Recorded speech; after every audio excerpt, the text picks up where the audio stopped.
آج ہمارا ٹاپک جو ہے وہ بیسیکلی نعیم بٹ صاحب کی جو سٹیٹمنٹ ہے وہ ہے.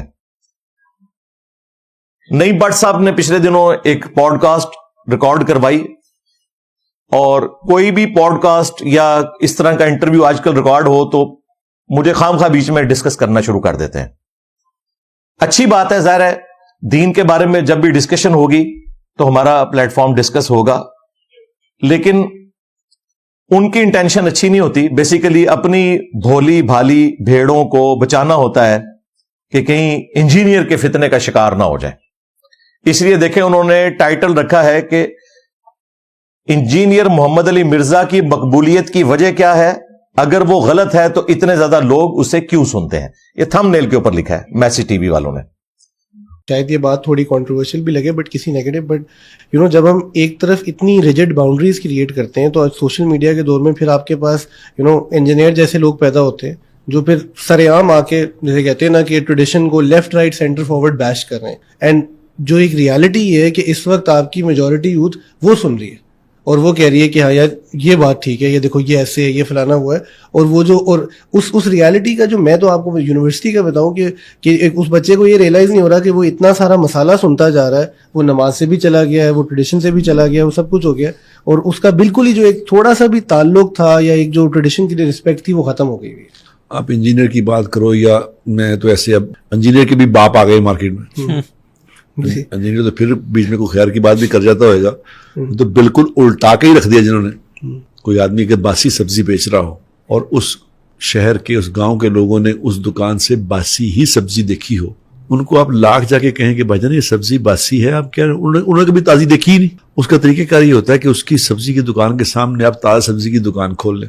اب لوگ تازہ سبزی دیکھیں گے تو خود ہی باسی کی اب شناخت ہو جائے گی.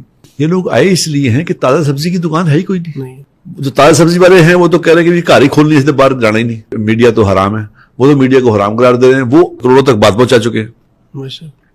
اب جب آپ نے اس کو حلال قرار دینا ہے اس وقت تک وہ کام کر چکے ہوں گے اپنا. اس میں جو کوشچن کرنے والا ہے اس نے بھی ماشاءاللہ داڑھی رکھی ہوئی ہے, پڑھا لکھا آدمی لگ رہا ہے, پگڑی پہنی ہوئی ہے, اور وہ کوشچن کرتے ہوئے سٹارٹ ہی میں ڈیفینسو موڈ میں گئے ہیں. انہوں نے کہا کہ ویسے یہ بات کرنا بنتی نہیں لیکن میں پھر بھی کر رہا ہوں. یہ ایک طریقہ ہوتا ہے بات کرنے کا کہ سوشل میڈیا پر اب انجینئر جیسے لوگ پیدا ہو گئے ہیں. جو ٹریڈیشنل ہمارا ایک ریلیجس سسٹم چل رہا ہے مدرسہ اور فرقہ واریت کا, اس کو بیشنگ کر رہے ہیں ہر طرف سے, دائیں سے بائیں سے, آگے سے پیچھے سے, حتیٰ کہ یوتھ کو انہوں نے متنفر کروا دیا. اور پھر اس پہ انہوں نے اپنی رائے کا اظہار کرتے ہوئے کوشچن کرنے والے نے یہ بھی ایڈ کیا کہ ہم تو یونیورسٹیز کے اسٹوڈنٹ سے بھی ملتے ہیں اور لوگ ان سے متاثر ہو کر مرچ مسالے والی گفتگو سنتے ہیں, لیکن انہیں پتہ نہیں ہے کہ وہ اس کی وجہ سے کس فتنے میں مبتلا ہے, اور اس کا اینڈ رزلٹ یہ ہے کہ وہ ٹریڈیشنل ریلیجس جو تھاٹس ہیں ان سے بھی متنفر ہو چکے ہیں, اور انہوں نے کہا کہ وہ نماز بھی چھوڑ چکے ہیں.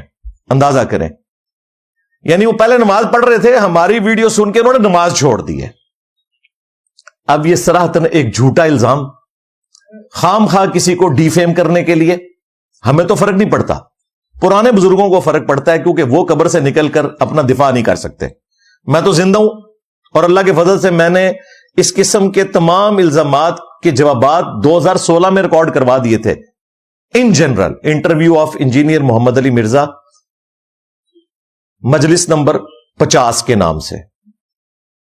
پھر بھی جب وقتاً فوقتاً چیز آتی ہے تو مجھے اور اس میں ویلیو ایڈیشن کرنے کا موقع مل جاتا ہے. تو میں اس سوال کرنے والے سے احترام کے ساتھ عرض کروں گا کہ یہ آپ کے کامنٹس ہماری اس دعوت حق سے متعلق جو ختم نبوت کی برکت سے رسول اللہ کی دعوت حق ہے صلی اللہ علیہ وآلہ وسلم, ہم تو ایک ادنا ڈاکیے ہیں.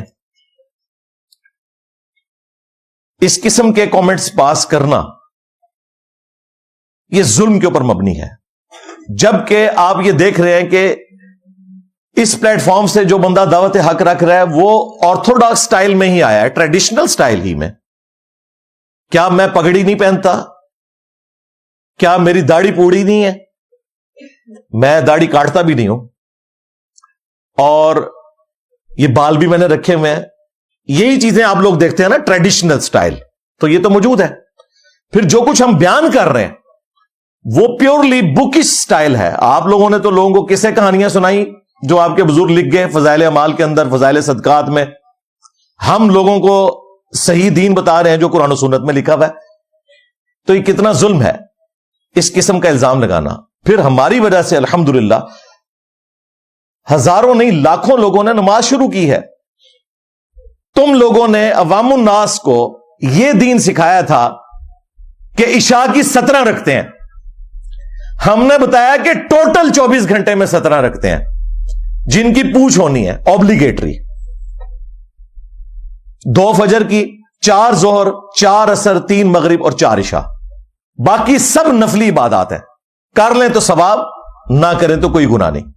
تم نے عشاء کی 17 رکھتے بتائیں, لوگوں نے نماز پڑھنا چھوڑ دی یا سٹارٹ ہی نہیں کی. ہم نے بتایا کہ دن رات میں ٹوٹل 17 رکھتے ہیں, جو آپ سے پوچھی جائیں گی وہ آپ پڑھ لیں. اس کی وجہ سے لوگوں نے پڑھنا شروع کر دی, اور اپنی طرف سے نہیں بتایا.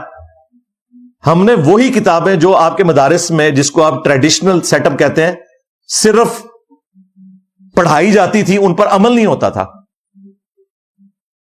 پڑھی ہوتی تھی, پڑھی نہیں ہوتی تھی. جو پڑھنے کا حق ہے, ہم نے کہا جی کھول کے پڑھیں, بخاری اور مسلم میں حدیث موجود ہے. ایک صحابی حاضر ہوئے, انہوں نے عرض کی کہ اللہ کے محبوب صلی اللہ علیہ وآلہ وسلم, میں جنت میں جانا چاہتا ہوں, مجھے کوئی عمل بتا دیں. آپ نے فرمایا کہ اللہ کی عبادت کرو, اس کے ساتھ کسی کو شریک نہ ٹھہراؤ. نمبر 1 یہ بات کی. نمبر 2 فرض نماز قائم رکھو. کون سی نماز؟ فرض. نمبر 3 فرض زکات دو. نمبر 4 رمضان کے فرض روزے رکھ لو. اس وقت تک حج فرض نہیں ہوا تھا, اس لیے اس کا ذکر نہیں ہے.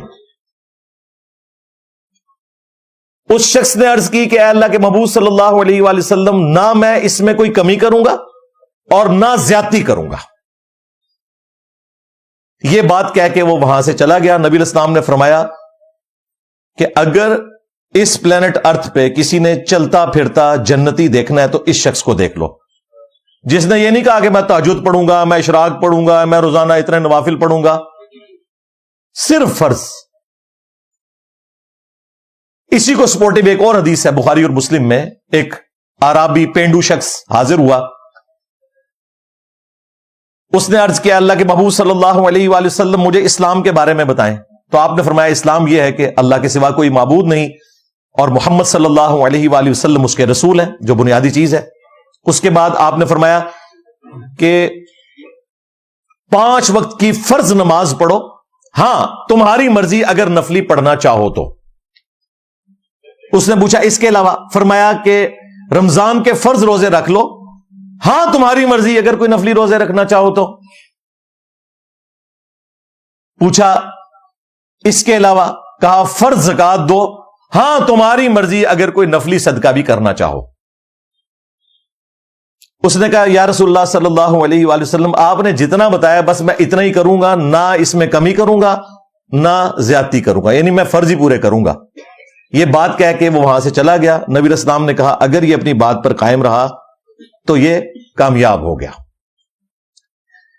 یہ دونوں احادیث بخاری مسلم میں موجود ہیں جو واضح بتا رہی ہیں کہ فرض پڑھ لینا کافی ہے.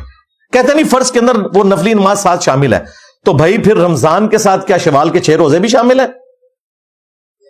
پیر اور جمعرات کا روزہ جو نفلی تھا کیا یہ بھی شامل ہے؟ نہیں, وہ نہیں شامل. تو فرض کے ساتھ کیسے شامل ہو گئے؟ کیا زکات کے ساتھ عام نفلی صدقات بھی شامل ہیں؟ کہتے نہیں بس وہ 2.5%. یہ ترغیب دلا رہے ہوتے ہیں جی بس 2.5% دے لیں, اس کے بعد نہ بھی دیں کوئی گناہگار نہیں, جتنا مرضی بال جوڑیں, ہمیں چندے آپ دیتے رہیں. وہاں بھی بتایا کرو نا کہ جب تک نفلی صدقات نہیں کرو گے تمہارا فرض صدقہ یعنی زکات بھی قبول نہیں ہوگی. جب تک تم نفلی روزے جمعرات اور پیر کا نہیں رکھو گے تمہارے رمضان کے روزے بھی قبول نہیں ہوں گے. پھر ایک اصول رکھو نا. وہاں ان کو بات سمجھ آئی ہوئی ہے, یہاں بھی سمجھ آئی ہوئی ہے, صرف مکاری کر رہے ہیں. ہم سنت موقدہ جو اصل میں نفلی عبادت ہے, اس کے منکر نہیں, نعوذ باللہ. بخاری مسلم میں حدیث ہے, مسلم شریف میں تو تفصیل کے ساتھ ہے کہ جو فرض کے علاوہ 12 رکعتیں پڑھے گا اللہ تعالیٰ اسے جنت میں محل عطا کرے گا. الحمدللہ. 4 ظہر سے پہلے, 2 ظہر کے بعد, 2 مغرب کے بعد, 2 عشاء کے بعد اور 2 فجر سے پہلے, جنہیں ہم سنت موقدہ کہتے ہیں. یہ سنت موقدہ, غیر موقدہ, یہ تفریق فقہا نے سمجھانے کے لیے کی ہے. بیسیکلی یہ نفلی عبادات ہیں. اس لیے آپ دیکھ لیں بخاری مسلم میں حدیث ہے, اما عائشہ کہتی ہیں سلام اللہ علیہا, نبی صلی اللہ علیہ وآلہ وسلم اپنی نفلی نمازوں میں سب سے زیادہ اہتمام فجر کی 2 رکعتوں کا کرتے تھے.